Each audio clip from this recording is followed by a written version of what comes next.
negras tormentas agitam os ares nos 4 cantos do mundo.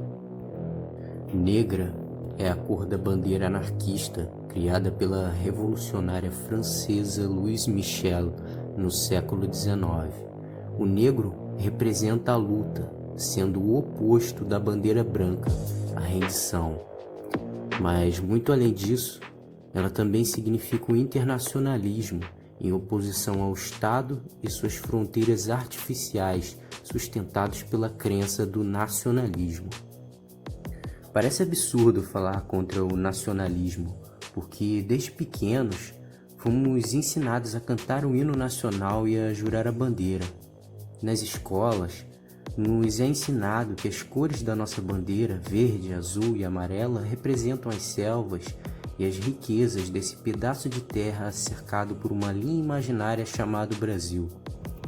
Na verdade, isso é uma grande mentira. O verde representa a cor do brasão da família real de Bragança.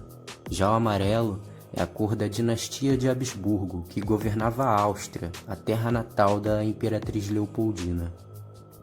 Mas essa é só uma das mentiras que sustentam o discurso nacionalista, pois, ao contrário do que nos é ensinado, o nacionalismo é uma construção bastante recente. Enquanto existem nações sem Estado, como os povos indígenas Mapuche do Chile e os curdos no nordeste da Síria, estados como Itália e Alemanha, por exemplo, existem há menos de 150 anos. Antes da consolidação do Estado moderno, o que existiam eram cidades-estados controladas por vastos impérios, cujas fronteiras não eram bem definidas, porque estavam em constante estado de modificação. Assim, grande parte das pessoas que viveram nesse período histórico sequer tinham contato com o que hoje chamamos de Estado. Mais tarde, com o surgimento do capitalismo mercantil impulsionado pelas disputas dos reinos europeus e a conquista do Novo Mundo, consolidou o modelo de Estado moderno, o Estado-nação, com suas fronteiras claramente definidas. Com a conquista europeia do chamado Novo Mundo, colonos forjaram novas identidades coletivas baseadas na dominação racial de populações indígenas e africanas escravizadas.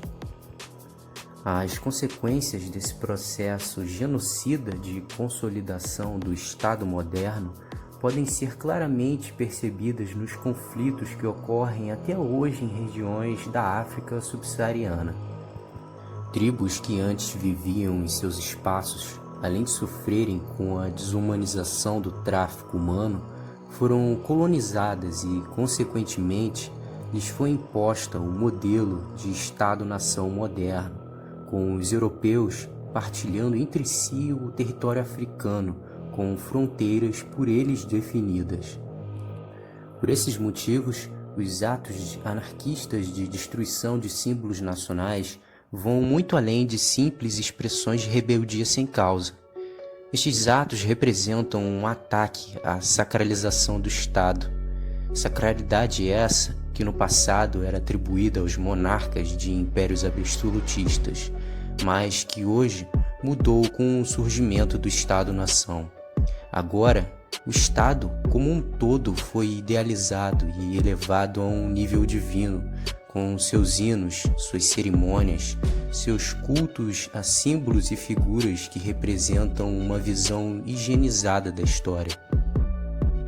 Esse idealismo nacionalista, que nada mais é do que a religião do Estado moderno, tem sido utilizado para perseguir e dizimar o outro, o diferente, o estrangeiro, enquanto culpa minorias étnicas ou religiosas pelo surgimento de crises e desemprego para mascarar as divisões de classe inerente ao nosso sistema de dominação vigente. Esse anestésico nacionalista foi utilizado em larga escala pelos regimes nazifascistas do século XX para impedir a revolução social que parecia inevitável. E hoje em dia não é muito diferente. Os estados, os políticos e a mídia constantemente se utilizam do discurso nacionalista de defesa da pátria de alguma ameaça externa para fomentar a produção em massa da indústria bélica e, consequentemente, alimentar o poder do Estado e do capital. A anarquista e feminista Emma Goldman observou bem esse processo de crescimento do nacionalismo e do belicismo nas potências ocidentais durante a Primeira Guerra Mundial. Em 1917, ela foi presa e deportada para a Rússia por se opor aos massacres dos estados nas trincheiras europeias e por induzir as pessoas a não se alistarem no serviço militar. Por isso, desde seu surgimento no século XIX, o anarquismo é um movimento internacional, sendo assim não reconhece pátria. Não à toa, foi dentro da Associação Internacional dos Trabalhadores que os anarquistas tiveram grande influência, o que possibilitou que suas ideias se espalhassem para além das fronteiras dos estados europeus. Um bom exemplo dessa articulação internacional dos anarquistas são suas organizações sindicais, como a CNT espanhola, a Fora argentina, a IWW norte-americana, a COB brasileira, e dentre diversas outras, contando com milhões de afiliados ao redor do mundo. Por isso, em oposição ao nacionalismo, os anarquistas trabalham com a ideia de internacionalismo, que significa a solidariedade internacional entre os povos e que fronteiras e nações foram construídas artificialmente para nos dividir. E hoje, com a ascensão do discurso populista e nacionalista da extrema-direita, se faz necessária a solidariedade das classes trabalhadoras e oprimidas pela ordem social vigente para eliminar essa sociedade dividida em classes e superar os antagonismos nacionais. Mas para isso, precisamos nada mais do que uma revolução global. Paz entre nós e guerra aos senhores.